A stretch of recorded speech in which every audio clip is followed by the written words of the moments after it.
Okay start. ठीक है साहब, सभी student good morning good afternoon, सब एक बराबर चल रहे हैं अपने यहाँ तो, ठीक है ना। अब अगला टॉपिक पढ़ेंगे हम,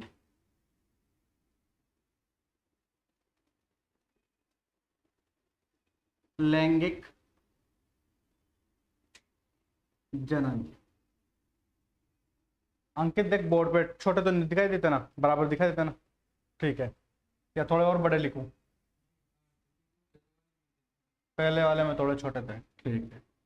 हाँ बोल दिया करो भाई, तो छोटे आते हैं तो। लैंगिक जनन, ठीक है। इसके पहले हमने पढ़ा है अलैंगिक जनन। अलैंगिक जनन में हमने क्या पढ़ा था कि जब एक ही जीव के द्वारा, ये कोई एक जीव है और एक जीव के द्वारा दो या दो से अधिक जीव का निर्माण हो जाए, दो या फिर अमीबा था, ये अमीबा के अंदर जो केंद्रक विखंडन हुआ, केंद्रक, ये बहुत सारे केंद्रक थे, ठीक है। और जब ये जितने भी केंद्रक बाहर आ जाएंगे उससे क्या होगा, नए अमीबा बन जाएंगे, ठीक है। तो अलैंगिक जनन में हमने पढ़ा था कि एक जीव के द्वारा दो या दो से अधिक जीवों का निर्माण होता है, तो वो तो अलैंगिक जनन है। ये टॉपिक हम पहले कंप्लीट कर चुके हैं। अब आगे पढ़ रहे हैं हम लैंगिक जनन। अब पहली बात तो यह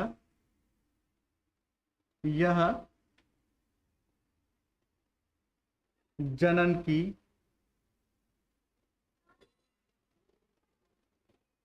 विकसित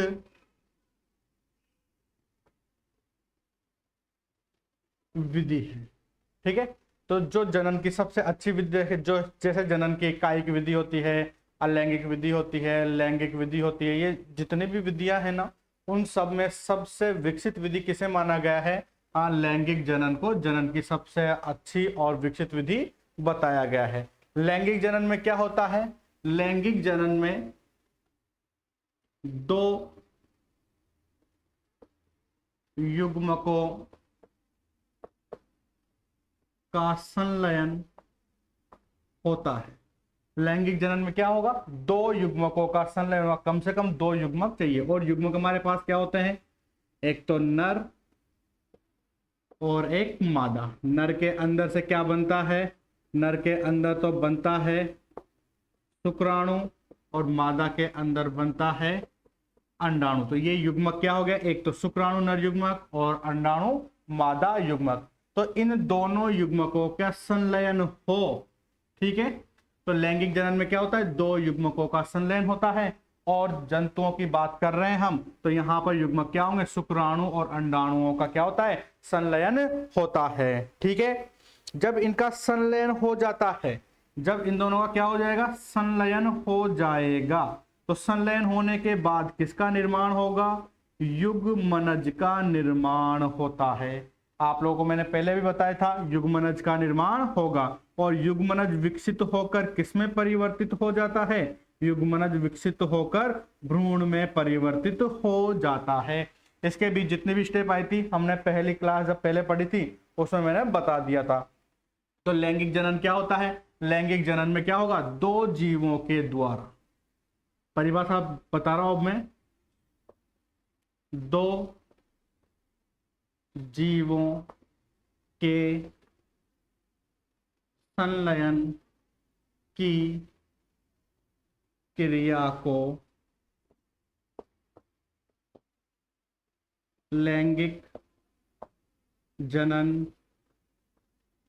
कहते हैं। आगे बात समझ, दो जीवों के संलयन की क्रिया को। अब दो जीव कौन से हैं? एक तो शुक्राणु है और एक अंडाणु है। दो जीवों के संलयन की क्रिया को लैंगिक जनन कहते हैं। लैंगिक जनन की क्रिया में डायरेक्ट लिख देता हूं, इसमें युग्मनज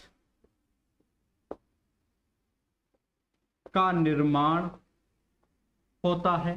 सबसे पहले जैसे संलयन होगा तो किसका निर्माण होगा? युग्मनज का निर्माण होगा। और इसके विकास से एक बहुकोशिकीय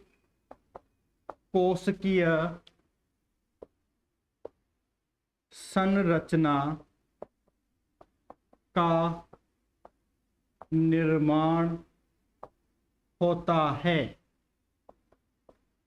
जिसे भ्रूण कहते हैं। आगे बात समझ में। तो दो जीवों के संलयन की क्रिया, दो जीव कौन सा, शुक्राणु और अंडाणु के संलयन की क्रिया को हम क्या बोलेंगे, लैंगिक जनन कहते हैं। और लैंगिक जनन से क्या होता है, युग्मनज का निर्माण होता है। और इस युग्मनज के विकास से, ये युग्मनज जो विकसित होगा, विकास होगा इसका, तो इस युग्मनज के विकास से एक बहुकोशिकीय संरचना का निर्माण होता है, जिसे हम क्या बोलते हैं, भ्रूण कहते हैं। आगे बात समझ में। अब देखो, जब आप लोगों को पीडीएफ मिलेगी ना, तो ये मैं आप लोगों को कोई रटी रटाई चीज नहीं लिखा रहा, या रटी रटाई चीज है नहीं मेरे पास सारी की सारी, पर बिल्कुल वो मतलब जैसे वो बोलते हैं ना, कई टीचर पढ़ते हैं बुक में जैसा लिखा हुआ है वैसा का वैसा ही, तो ऐसा कुछ भी नहीं है। अपन ने जो भी लिखते हैं या कुछ करते हैं ना अपन, वो अपन खुद अपने दिमाग से समझ के बोलते हैं। तो कभी आपको जो भी पीडीएफ मिल रही है, जो आप लोगों को मिल रही है पीडीएफ, अगर उसमें कुछ लैंग्वेज थोड़ी सी चेंज हो तो घबराना मत, किशन ने तो ऐसा बोला है और ये इसमें ऐसा लिखा हुआ है, अपने को समझने से मतलब है, ठीक है ना। आप लोगों को अगर थोड़ा सा पीडीएफ में थोड़ी बहुत अंतर आ सकता है पीडीएफ में, तो आप लोगों को मैं बोर्ड पे पूरा लिखा देता हूँ, हमेशा ही लिखाते आ रहा हूँ शुरू से ही, ठीक है ना। तो आप लोग बोर्ड से, जैसे पीडीएफ में आप लोगों, अभी ये परिभाषा नहीं मिलेगी पीडीएफ में, ठीक है ना, तो लेकिन वहां दूसरे तरीके से लिखी हुई है। तो अगर आप लोगों को वहां नहीं समझ में आए पीडीएफ में लैंगिक जनन की, तो आप लोग बोर्ड से अपने आप ही उतार लेना, ठीक है ना। ऐसा मत सोचना कि भाई इसमें थोड़ा अंतर, सर ने क्या पढ़ाया। अपन समझ के लिखते हैं हर चीज को। अपन जो भी बोर्ड पे अभी तक लिखा है, आप लोगों ने देखा होगा, जो भी 4-5 क्लासें हुई है, उसमें हर चीज अपन ने बोर्ड पे पहले समझी है, और जो समझा है उसी चीज को लिखा है, न कि जैसे पढ़ाया कुछ और, बोल कुछ और रहा हूँ, लिखा कुछ और रहा हूँ, ऐसा कुछ भी नहीं है। जो समझा है बोर्ड पे वही लिखाया जा रहा है। तो कभी कभार थोड़ी सी पीडीएफ में आ जाए तो आप लोग बोर्ड से अच्छे से उतार लेना, ठीक है ना, क्योंकि बोर्ड पे मैं पूरा लिख देता हूँ। तो ये लैंगिक जनन का थोड़ा सा इंट्रोडक्शन था, थोड़ा सा देख लो इसको। फिर इसके बाद इसमें एक सिंपल सा क्वेश्चन पूछा गया है कि लैंगिक जो जनन है, जो जनन की सबसे अच्छी और विकसित विधि किसे माना गया है।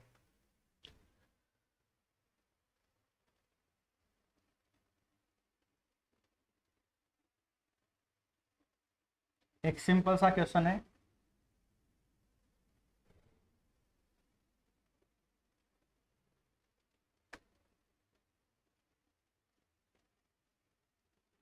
क्वेश्चन है जनन की सबसे अच्छी विधि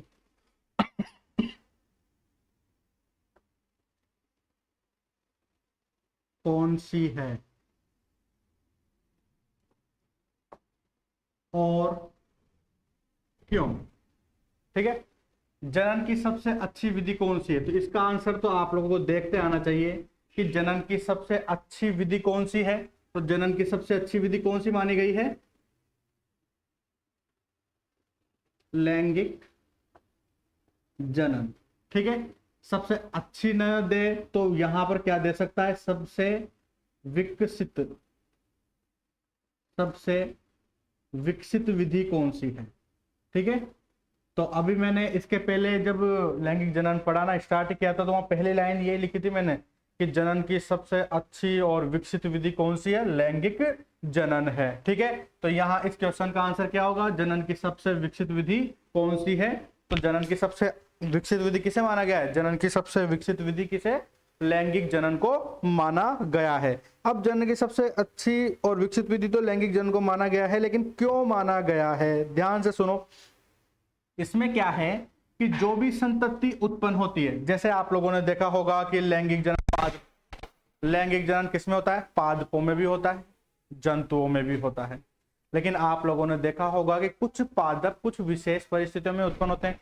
जैसे आप लोगों ने देखा होगा कि अभी गर्मी चल रही है, तो किसकी फसल आने वाली है, खरबूजे, तरबूज, इनकी फसल आने वाली है, ठीक है। तो अब ये वाले जो फसल है, तो ये इन फसल के लिए जो हमारे यहाँ से मौसम, बारिश का मौसम निकला है, तो उस मौसम के अकॉर्डिंग ही ये फसल की जा सकती है, ठीक है। जैसे सर्दियों की कोई फसल है तो वो सर्दियों में की जा सकती है। जैसे अब मैं आप लोगों को बताऊं, जैसे एप्पल है, वो जो एप्पल की फसल की जाती है या उसका बाग लगाए जाते हैं वो केवल ठंडे प्रदेशों में ही लगाए जा सकते हैं।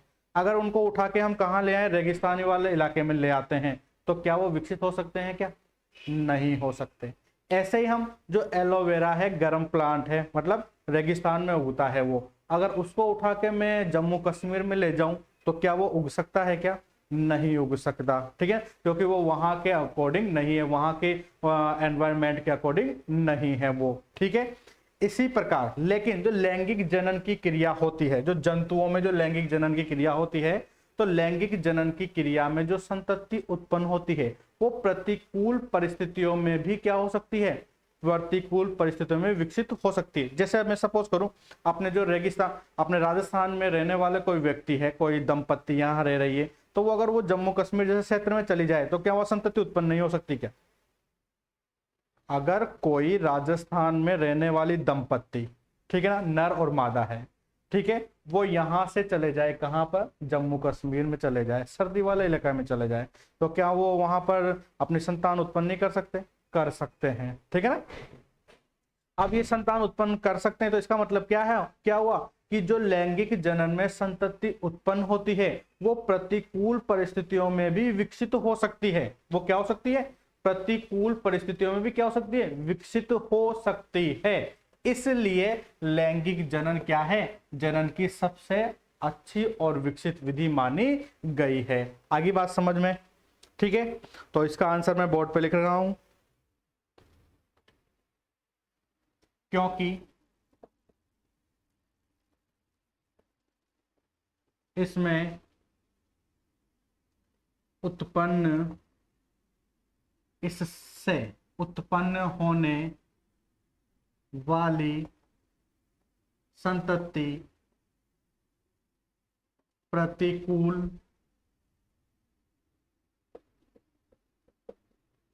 परिस्थिति में भी जीवित रह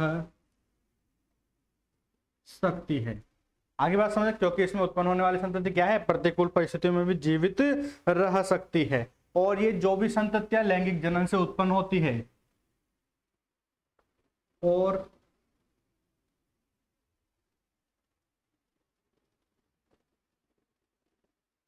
लैंगिक जनन से उत्पन्न संततियां, लैंगिक जनन से उत्पन्न संततियां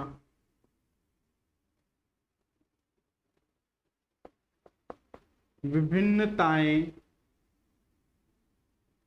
लिए हुए उत्पन्न होती हैं। आगे बात समझ में, लैंगिक जनन से जो भी संतति उत्पन्न होगी वो क्या होगी? विभिन्नता लिए हुए उत्पन्न होती है। आप लोगों को मैंने ये लाइन का अर्थ बता दिया था पहले भी, जैसे मैंने बताया था कि ये तो शुक्राणु है एन और ये अंडाणु है एन, दोनों का संलयन होगा तो एक 2n कोशिका बनेगी, युग्मनज है, और युग्मनज विकसित होगा, किसमें बदल जाएगा? भ्रूण में बदल जाएगा। तो इस युग्मनज में क्या हुआ कि इसके भी जीन आ रहे हैं और इसके भी जीन आ रहे हैं, तो दोनों के जीन आने से क्या हो गया कि ये जो संतति बनने वाली है, ये जो भ्रूण बनने वाला है, इस भ्रूण में क्या होगा कि इस भ्रूण के अंदर दोनों के जीन होने के कारण ये विभिन्नता लिए हुए उत्पन्न होता है। आगे बात समझ में? ठीक है, कोई दिक्कत नहीं है यहां तक। तो ये आप लोगों इस क्वेश्चन का आंसर हो गया। क्वेश्चन क्या था? जनन की सबसे अच्छी या विकसित विधि कौन सी है और क्यों? तो जनन की सबसे अच्छी और विकसित विधि की जैसे माना गया है, लैंगिक जनन को माना गया है। क्यों माना गया है? क्योंकि इसमें जो संतति उत्पन्न होती है, तो ये वर्ड याद रखना है, ये प्रतिकूल परिस्थितियों में भी क्या रह सकती है? जीवित रह सकती है। ठीक है, और इसमें लैंगिक जनन में उत्पन्न होने वाली संतति में क्या होती है? विभिन्नताएं आती हैं या विभिन्नताएं पाई जाती हैं। ठीक है, ये क्वेश्चन हो गया। इससे रिलेटेड एक और क्वेश्चन था, मिटा दूं इस सबको मैं? ठीक है, आप लोग देख लेना। अगर आप लोग इसको रोकोगे ना तो रुक जाएगी ये वीडियो, तो रोक के इसको देख लेना कि भाई क्या आंसर है क्या नहीं है। समझ में आ गया होगा ये तो। बीच बीच में बोल दिया करो भाई हाँ समझ में आया नहीं आया।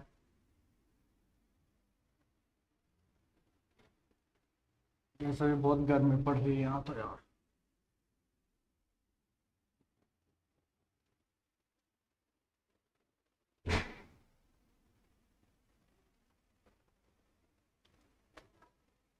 क्वेश्चन है,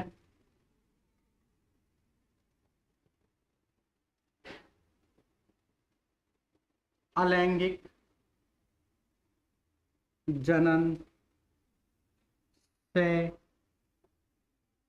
उत्पन्न हुई संतति, लैंगिक जनन से उत्पन्न हुई संतति, अलैंगिक जनन से उत्पन्न हुई संतति, लैंगिक जनन, अलैंगिक जनन से उत्पन्न हुई संतति लैंगिक जनन के द्वारा, लैंगिक जनन के द्वारा उत्पन्न संतति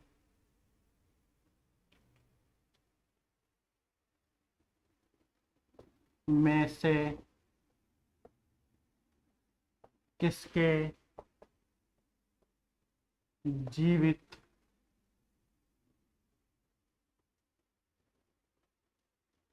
रहने के अधिक अवसर हैं। ठीक है, क्वेश्चन आ गया समझ में? क्वेश्चन क्या है?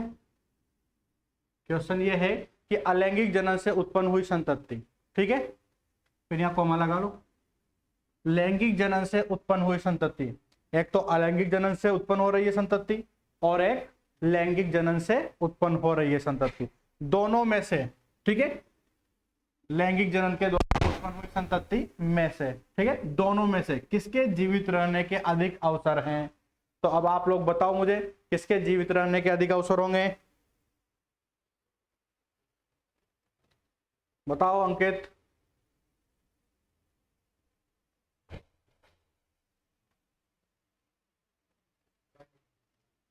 आंसर गलत है आपका। आंसर है लैंगिक जनन से उत्पन्न हुई संतति के अधिक जीवित रहने के अवसर होते हैं। ठीक है, कैसे होते हैं? तो यहाँ क्यों भी जोड़ देते हैं हम, जीवित रहने के अधिक अवसर किसके होते हैं, क्यों, तो थोड़ा समझाने में और अच्छा लगेगा। ठीक है, देखो हमने क्या बताया था कि अलैंगिक जनन आप लोग अधिकांश देखते हो कि जलाशय में या जल के आसपास वाले क्षेत्र में होता है। ठीक है, अलैंगिक जनन में क्या होगा, जैसे ये अमीबा है, ठीक है, सामान्य रूप से अमीबा ऐसा ही होता है। इसके दो भाग किए हमने, मतलब ये अपने आप ही दो भाग हो गए इसके, जैसे खांच विधि के द्वारा या पट विधि के द्वारा दो भाग हो गए, दो भागों में बढ़ गया। और ये जलाशय में, ये जल है, अब ये जलाशय में अकेला ये अमीबा तो रहेगा ही नहीं, और भी कीटभक्षी रहेंगी, ये बहुत सारे कीटभक्षी मान लो, ये क्या है, बहुत सारे कीटभक्षी बना दिया मैंने। ठीक है ना, तो जैसे ये दो भागों में बटेगा, ठीक है, तो हो सकता है कि उस समय यहां पर आसपास क्या हो, कीटभक्षी उपस्थित हो, तो कीटभक्षी क्या करेंगे, इनको खा के नष्ट कर देंगे, क्योंकि इनके पास न तो कोई सुरक्षात्मक आवरण है और न ही इनकी सुरक्षा करने वाला कोई है। तुम्हें जलाशय में कोई दिख रहा है कि इसमें सुरक्षा करने वाला कोई होगा? यहाँ पर नहीं होगा। ठीक है, लेकिन लैंगिक जनन से जो संततियां उत्पन्न होती हैं वो किस प्रकार की होती हैं? वो या तो अंड प्रजक होती हैं या फिर वो सजीव प्रजक होती है। किस प्रकार की होती है? या तो अंड प्रजक होंगी या सजीव प्रजक होंगे। अंड प्रजक का मतलब समझते होते हो ना, वे जीव जो अंडे उत्पन्न करते हैं। ठीक है, निषेचन की क्रिया के पश्चात क्या करते हैं, अंडे उत्पन्न करते हैं, तो उन्हें क्या बोलते हैं, अंड प्रजक। और सजीव प्रजक किसे कहते हैं, वे जीव जो निषेचन के पश्चात शिशु उत्पन्न करते हैं, शिशु या फिर सजीव जीव को उत्पन्न करते हैं, उन्हें क्या बोलते हैं, हम सजीव प्रजक कहते हैं। ठीक है, डेफिनेशन यहाँ पर लिखने की जरूरत नहीं है, मैं बाद में नोट्स में मिल जाएगी, तो सिंपल सी बात है। तो अंड प्रजक और सजीव प्रजक की बात समझ में आई? ठीक है, कोई दिक्कत तो नहीं है यहाँ पर। अंड प्रजक का मतलब क्या हो गया? वे जीव जो निषेचन के पश्चात अंडे उत्पन्न करते हैं वो अंड प्रजक। और सजीव प्रजक क्या है? निषेचन के पश्चात वो क्या कर देंगे?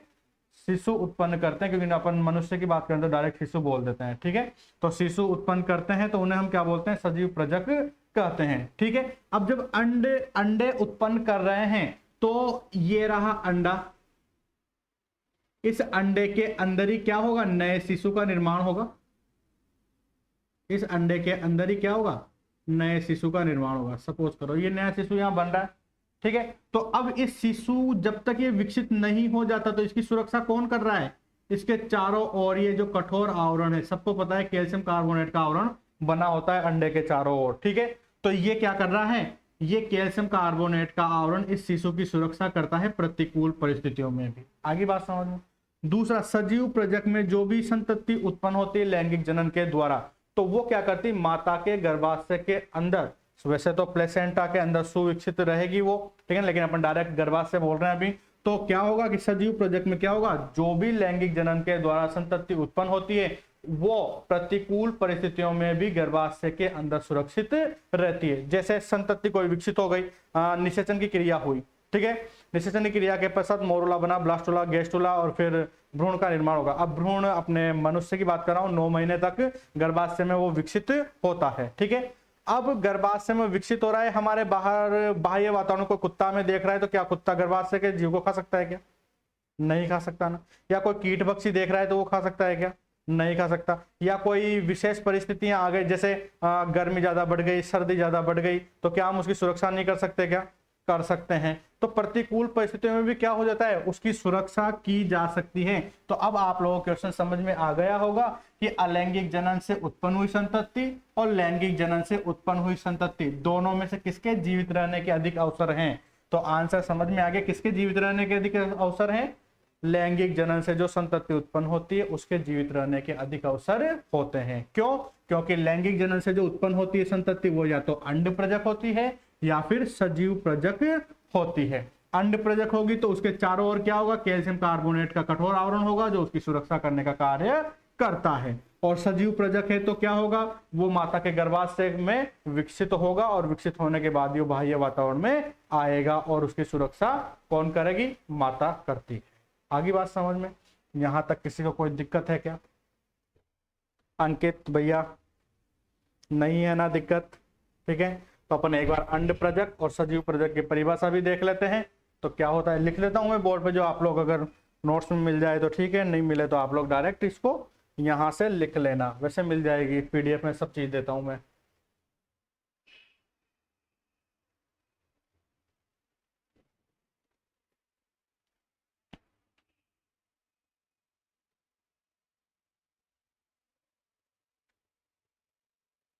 पहला पॉइंट,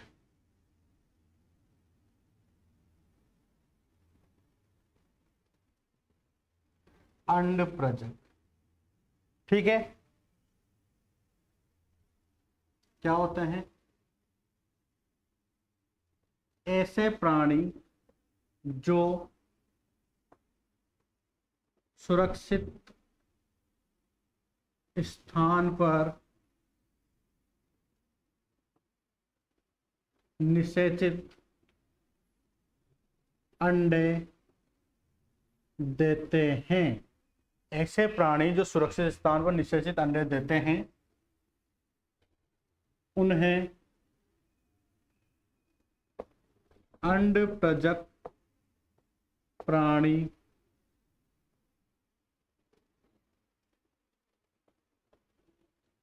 कहते हैं। आगे बात समझ में? तो ऐसे प्राणी जो क्या करते हैं? सुरक्षित स्थान पर निषेचित अंडों को देते हैं, उन्हें क्या बोलते हैं? हम अंड प्रजक प्राणी कहते हैं। अब इसका जो वो क्या बोलते हैं, एग्जाम्पल है वो तो आप लोगों को पता होगा। देखिए बताना को अंड प्रजक प्राणी कौन से हैं? बोलो। एक तो है एवीज, एवीज मतलब समझ गए ना? ठीक है, दूसरा रेप्टिलिया। थोड़ी मात्राओं की मिस्टेक हो सकती है, सुधार लेना अपने आप। वैसे तो यहां तो नहीं थी। रेप्टिलिया मतलब सरीसृप वर्ग जो रेंग कर गति करते हैं। ठीक है, इसमें किसी को कोई दिक्कत है क्या? नहीं है ना। अब आप लोगों को यह भी पता चल गया होगा कि अब ये क्या करते हैं,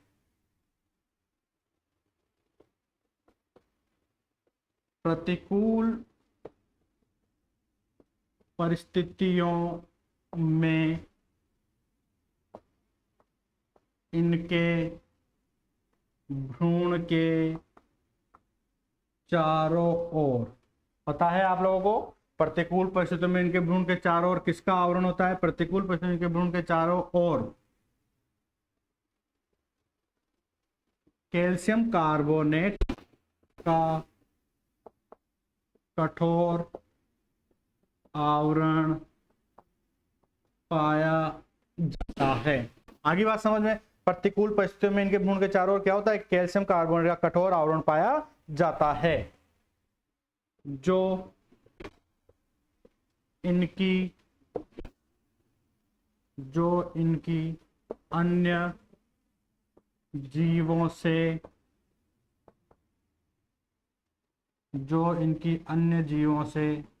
सुरक्षा करता है। आगे बात समझ में? ठीक है, तो अंड प्रजक के बारे में यहां पर आप लोगों को समझ में आ गया होगा। ठीक है, दूसरा मार्कर दे दो मेरे को। ठीक है साहब, अब इसके बाद दूसरा पॉइंट भी समझ लेते हैं हम। अंड प्रजक के बाद अगला पॉइंट आ गया सजीव प्रजक। ठीक है, एक मिनट इसको देख लो अच्छे से। फिर समझ गए होंगे अंड प्रजक किसे कहते हैं? ऐसे प्राणी जो सुरक्षित स्थान पर निषेचित अंडे देते हैं, उन्हें हम क्या बोलते हैं? अंड प्रजक प्राणी कहते हैं। ठीक है, और सजीव प्रजक प्राणी किसे कहेंगे? जो, बोलो, अब है ना, तुम लोग टाइप करना सीख जाओ इसके अंदर और आंसर बताया करो। ठीक है ना, सुनने से काम नहीं चलेगा, वहां बैठे बैठे सुनते रहते हो, पता ही नहीं चलता। साथ के साथ टाइप करते रहा करो जल्दी जल्दी, जो थोड़ा मेरा भी मनोबल बढ़ता रहे। मैं, हाँ बच्चे पढ़ रहे हैं, ऐसा लगता ही नहीं है कि भाई क्या पढ़ रहे हैं और क्या नहीं। ठीक है ना, तो थोड़ा ऑनलाइन आया करो और ऑनलाइन आके थोड़ा आंसर बताया करो। दूसरा पॉइंट,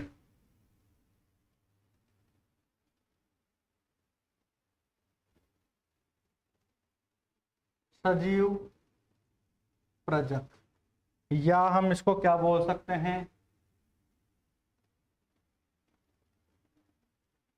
जरायुज। सुना होगा है जरायुज भी नाम। ठीक है, ये आप लोगों के, जो आप लोगों ने 11th में क्लासिफिकेशन पढ़ा है ना, उसमें पीछे पीछे ये आया होगा जरायुज।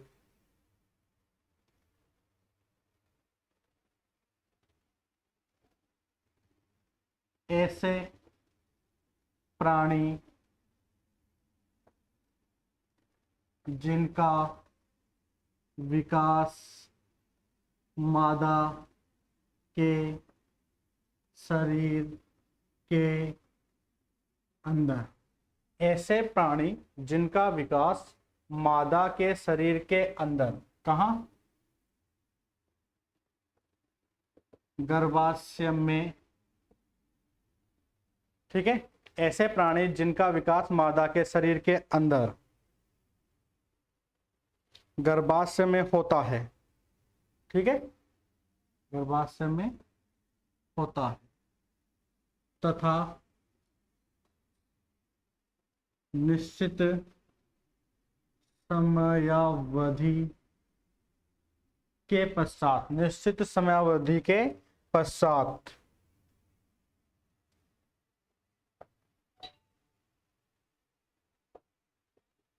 नए जीव का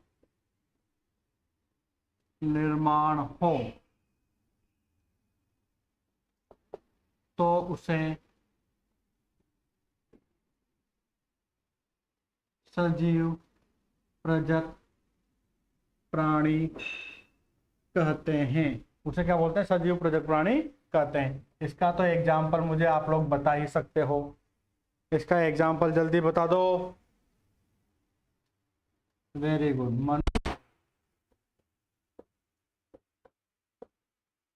मेमेलिया वर्ग के प्राणी। ठीक है, तो जो भी हमने अंड प्रोजेक्ट सजीव प्रोजेक्ट पढ़ा था उसके बारे में ये डिटेल्स कंप्लीट हो गई। ठीक है, किसी को कोई दिक्कत है कि यहाँ पर? नहीं होगी, सिंपल सा पॉइंट है। ठीक है, अब अगला पॉइंट पढ़ने वाले हैं हम।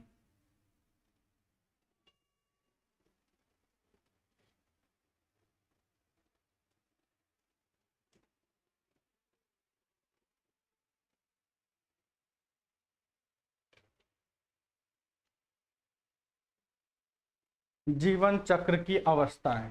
ठीक है,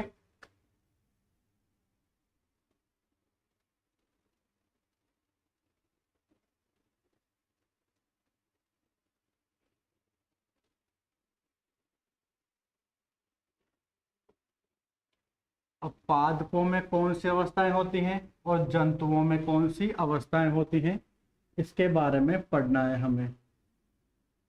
पादप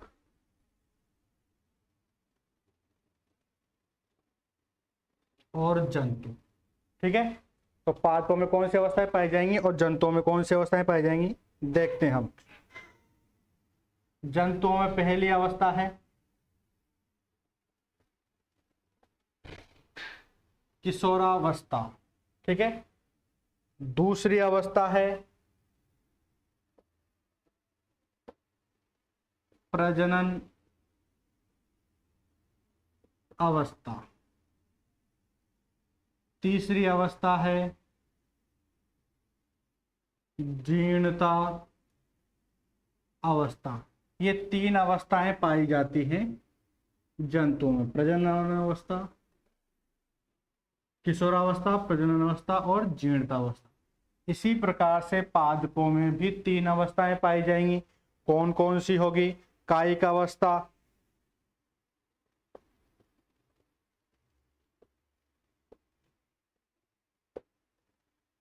दूसरी है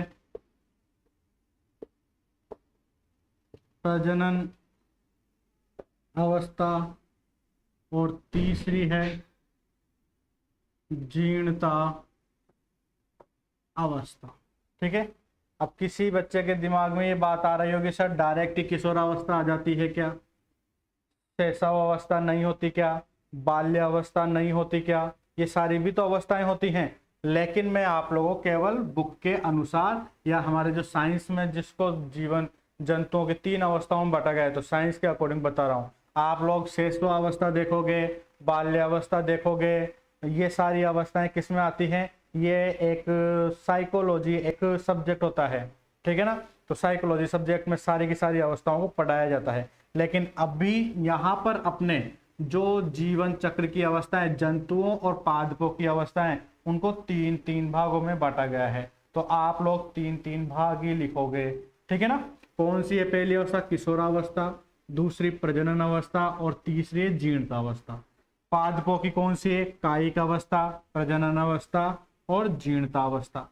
अब ये सारी अवस्थाएं क्या होती है? किशोरावस्था क्या होती है, प्रजनन अवस्था क्या होती है, जीर्णतावस्था क्या होती है, ऐसे कायिक अवस्था क्या होती है? इसका मतलब तो यही हो जाएगा और इसका मतलब भी यही हो जाएगा। तो अपन को ये चारों अवस्थाएं पढ़नी है, 1 2 3 और ये चारों अवस्था। ठीक है, चारों अवस्थाओं को देखते हैं। टाइम बताना मुझे अंकित, कितना टाइम हो गया? 35 मिनट हो गए। ठीक है, रोक दे इसको 1 मिनट। ये अवस्थाएं होगी। तो अभी क्या है कि मैं छोटी छोटी क्लासें ले रहा हूँ, छोटे छोटे से मतलब है तो वही 30-40 मिनट की क्लास चलती है अपने तो ये इसलिए ले रहा हूँ कि भाई जब भी जो बच्चे और जुड़ना चाहे, तो अगर मैं ज़्यादा पढ़ा दूंगा अभी भाई 1 घंटे 1.5 घंटे 2 घंटे ऐसे लंबी लंबी क्लासें लूंगा, तो देखो शुरू में तो आप लोगों को भी पता है कि भाई आराम से पढ़ना ही चाहिए। ठीक है, हर चीज़ को समझ, जब हम पढ़ ही रहे हैं, धीरे धीरे स्टार्ट अभी से ही कर रहे हैं, तो आराम से पढ़ो ना, ज़्यादा पढ़ के भी क्या करना है। ठीक है, तो मेरा मानना तो यूँ है कि भाई अगर हम इसको छोटी छोटी क्लासों में पढ़ते हैं, तो जो और बच्चे ऐड होंगे बाद में, तो उनको भी ज़्यादा दिक्कत नहीं आएगी, क्योंकि वो भी अपने बराबर में। नहीं तो वो क्या होगा कि पहली क्लास को तो देखेंगे 15 दिन में, तो 15 दिन तक तो उसी में लगे रहेंगे, फिर उनको दूसरा लेसन पढ़ाएंगे तो वो उसको भी पढ़ेंगे, इसको भी पढ़ेंगे, तो हो सकता है कि भाई ज़्यादा नहीं पढ़ पाए बच्चे। इसलिए अभी वो छोटी छोटी 30-40 मिनट की क्लासेस चलने दो, फिर उसके बाद जब लेसन फर्स्ट कंप्लीट हो जाएगा और फिर जितने बच्चे ऐड होने होंगे वो ऐड हो ही जाते हैं, फिर उसके बाद अपन ज़्यादा पढ़ाने लग जाएंगे। तो आज की क्लास इतनी ही, और कल की क्लास में आप लोगों को इन सब की अवस्थाओं के बारे में बताऊंगा। ठीक है, बाय बाय।